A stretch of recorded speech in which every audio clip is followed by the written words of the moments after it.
Hi guys, so I want to show you this report from Euronews about a new controversial law that's been introduced into the French Parliament. It's about to be voted on, which would stop journalists and others from photographing police officers. Now, the idea behind the law is to protect police officers who've been at the receiving end of abuse and threats to them and their family, which is understandable.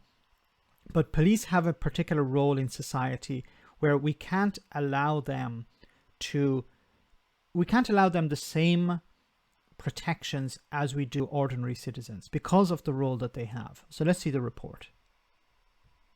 Footage from Paris, they're not unfamiliar to many people in France. The country's police have often been criticised for their use of force.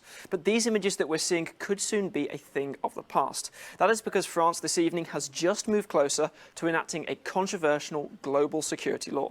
Let me take you into the wording of Article 24. France is hoping to make it an offence soon to disseminate by any means any images which identify a police officer, but specifically if they are intending to damage their physical or psychological integrity.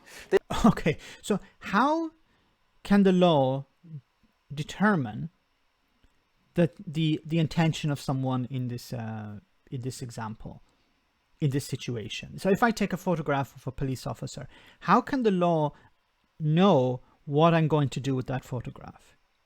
They will say, yes, it's so what they're doing is they're basically saying we're worried that you may manipulate this photograph in some way or attempt to use this photograph in order to abuse or threaten this police officer. So we're going to stop you from taking photographs altogether. This clause added after complaints of press freedom, but a number of media organisations say that the wording of this law is still too vague. You have the Alliance Press Freedom, who have written letters to the French government expressing their concerns about how journalists in France will be allowed to work and cover police action.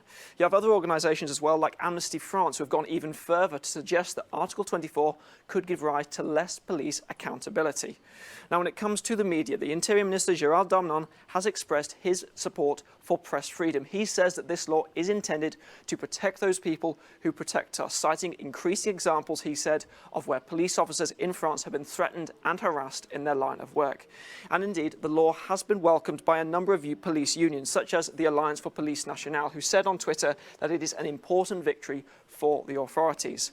So if the police are saying it's a good idea, then it's probably not a good idea.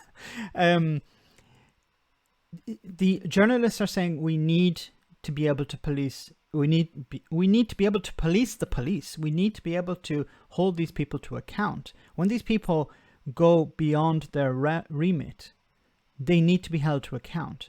Now, if the government aren't going to do it, then we as a society need to do it. And the media is an aspect of that. It's a tool that we have in dealing with corruption or dealing with entities that have gone beyond the limits of their power. Well, just this evening, it has been given the green light by France's lower chamber of the National Assembly. It will still need to go through the Senate in January before it comes into law. But Oliver, the controversy is likely to continue because you have Brussels continuing to warn France that journalists need to work freely and securely. And this is, once again, a benefit of the European Union. The European Union is acting as a measure, a balance, when it comes to individual countries. You know, some people try to say that the European Union is like a dictatorship or whatever. France is acting, I believe, unlawfully here. They're protecting the police for political reasons. Macron needs to defend the police because he needs to appear tough. There are these protests taking place for different issues, and he needs to appear like a strongman. He needs to be seen as defending the police, not defending citizens' rights. And I think this is extremely problematic. The media and individuals need to have the freedom to photograph police officers, especially when they are abusing their position. Protests are still planned across the country, not just this weekend, but over the coming weeks against this controversial new law, which has moved closer to coming into effect. So as you see, it's not just the UK that has problems. Every country in Europe is having problems, and I truly hope that this does not pass. Unfortunately, I think it will pass, but we'll have to remain vigilant. As I said before, it's extremely concerning that you're going to limit citizens, and not like this is mainly focused at journalists, but ordinary citizens today. You with a camera in your phone can do pretty much the same job as a journalist. If you're seeing a police officer abusing his or her position, then it needs to be called out. We don't always have a journalist ready to photograph it. Sometimes we have to do it.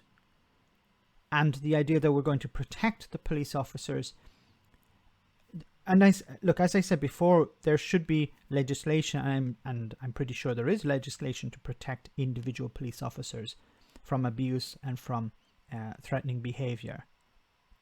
But remember, they have a particular job in society. They're not ordinary people. And I hope this law does not pass. Let me know in the comment section, guys, what you think about all of this. As always, your comments are greatly appreciated. Thanks a lot.